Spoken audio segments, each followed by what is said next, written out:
Okay, so in the next couple of videos, we're actually going to kind of develop this idea of an integral, that kind of symbol we had last time.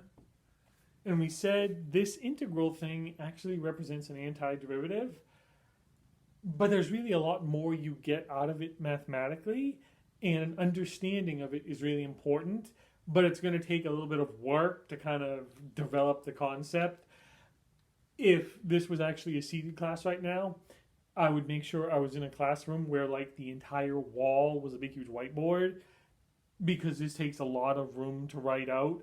So I'll try to get as much as I can on here, and if I have to keep erasing and all of that, just make sure to take notes as you watch this so you can keep up with everything. But the idea is we're actually going to go away from that right now. We need to develop some stuff before we can come back to it. And first off, well, thinking about things geometrically can help us a lot. It helped us when talking about limits and derivatives. So suppose we have this. We're going to have the line y equals 3x, which is a line that goes through the origin with a slope of 3. And right out here, when x is equal to 2, we get the point 2,6. And there's a lot we can do with this line. You've talked about slopes and equations of lines and intercepts and all the other fun stuff before. In calculus, we actually look at something somewhat different. We say, well, one of the things we say, there's a lot we can do with this. One of the things we say is, what's the area of the shape underneath that curve? Meaning, if I kind of go from, say, x equals 0 to x equals 2, can I find the shape underneath the function y equals 3x? Well, yeah, because that's just a triangle. And I know, let's see, the area of a triangle is 1/2 base height. That's 1/2 the base. The base is x goes from 0 to 2. So that's 2. The height, y values go from 0 to 6. So it's 1/2 of 12, 6, and I'm done. And I could ask you, what's the area of the curve underneath y equals 3x as x goes from 0 to 2? And that's actually a standard calculus problem. But if you just draw it out, you draw it out and say, hey, look, that's a triangle. I can just use the area of a triangle formula and I'm good to go. The problem is, though, well, I mean, let's face it, that's the equation of a line. That's pretty straightforward. What happens if I have y equals x squared? And actually, just to make this more obvious, we'll do x squared plus 1. Well, that's a parabola shifted up 1. If I have x go from 0, at 0 I get 1. At 2 I'll get 5. So we'll say that's 2, 5. And it looks like that. Now if I ask the same question, find the area underneath that curve as x goes from 0 to 2. Well, then it's a calculus question. And if I draw a picture, I don't actually know what the area underneath that is, because that's not actually a shape that we have a name for. We have area formulas for circles, squares, triangles, trapezoids. That's none of those. And keep in mind, yes, this looks kind of straight. It's not. It's a parabola. It's a curve. So how do I go about finding the area underneath there? There's different tricks we can try, but one thing we can do is to say, well, yeah, I actually have no idea, but I can approximate it. So maybe if I can't find the area under the curve, maybe I can just guess what the area is, get a good approximation. There are actually different ways to approximate this. That's why this is going to take a few videos to get through, because I want to make sure you understand and see all the different approximations that you can come up with. But one thing you can say is, I know formulas for like triangles and rectangles. Maybe I can approximate the area under that curve with some rectangles. So in particular, I'm going to break this up into two rectangles right at 1. That's x equal to 1, which means this is the point 1, 2. And now what I'm going to do is, I'm going to draw two rectangles.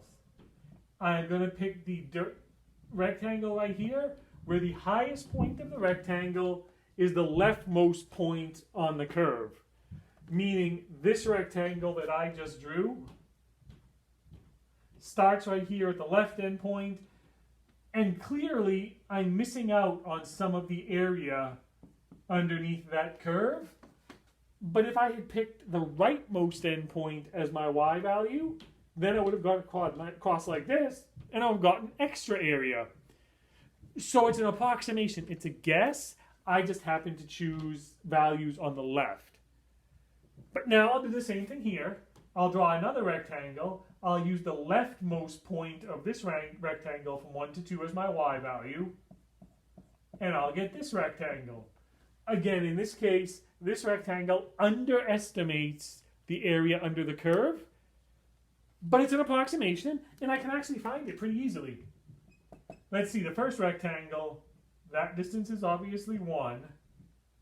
So it's 1, the length, times the width, which in this case is height. The height's 1, that's 1 times 1. Plus the second rectangle, the length is 1. The height here is 2. And I get my area is 1 plus 2, which is 3. And I'm going to do one more thing here. I'm going to call that area 1. So I'm going to do this a few times. And if nothing else, I can say, well, that's a guess. The area is clearly at least 3, and it's also clearly bigger than 3, which is an approximation. But then I could say, you know what? I'm going to draw the exact same picture. Well, I'm going to attempt to draw the same picture. Okay, that's a little bit scaled down, and that's actually longer and not as high because of the board, but whatever. I'm going to break this up just like I did before. Let's see, that's 2, 5. That's 0, 1. And we'll break it up right at 1. The only difference here is now I'm going to say, you know what? Last time I picked left-hand endpoints for my rectangles, and that clearly underestimated my value of the area. Now I'm going to use right-hand endpoints. So for this first rectangle, I'm going to let the height of the rectangle be that y value. So this rectangle will look like this. My second rectangle, I'll let this be the y value. And my rectangle will look like this. Clearly this is an overestimation, but we'll call this area 2, I guess, because it's the second time we did it. Well, let's see. Here, the length is still 1. The width here is the second height, which is 2. So it's 1 times 2, 2. Plus, here, the length is 1. The width is 5. 1 times 5 is 5. 5 plus 2 is 7. And now I have another approximation. And clearly, if nothing else, I can say, well, I know the smallest it could be is 3, and the biggest it could be is 7. So that's a decent approximation, I guess. But of course, mathematically, and even from an engineering perspective, you tend to say, that's an approximation. There's actually a whole lot of numbers between 3 and 7, and I'd like my approximation to be better. How do we make it better? Well, I'm gonna have to erase here. So right up here in the corner, since this is my function, we're gonna say a sub 1 was 3, and a sub 2 was 7. This was my, we'll say lower and upper, just because I'm gonna have to erase them, so I'll keep it straight in my head. Now, I'm gonna erase this one. Out of my way. I'm gonna draw the picture again.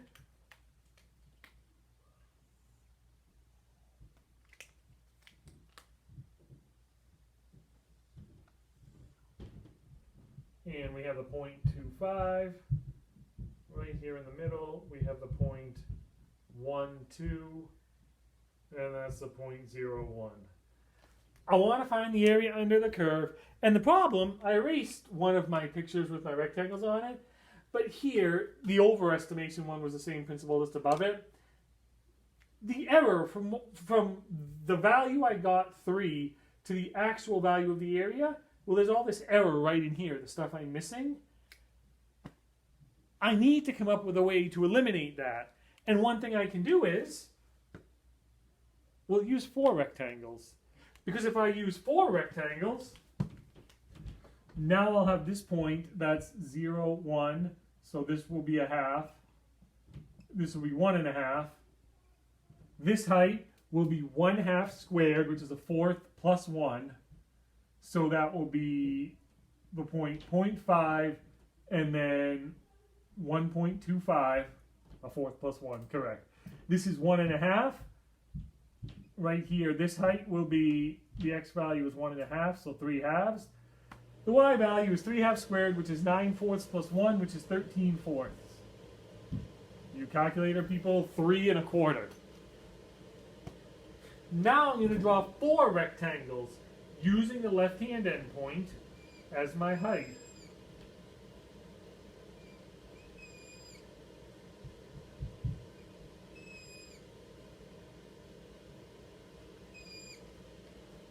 I'm going to find the area of each of those and add them up.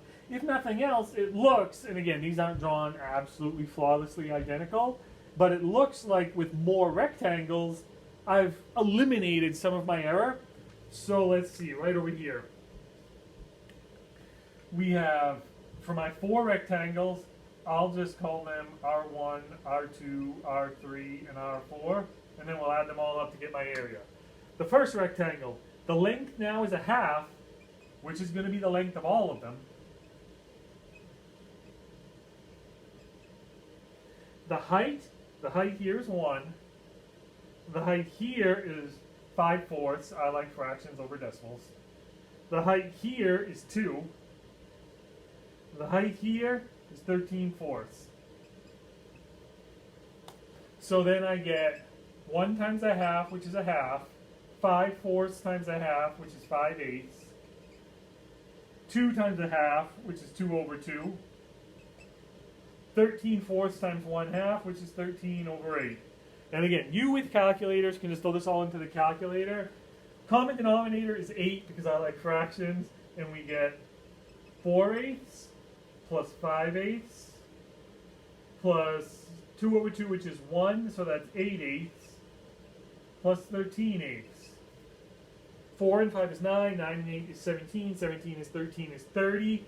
So this area, say area 3 overall for us, is 30/8, which is 24, 3 and 6/8, so 3.75.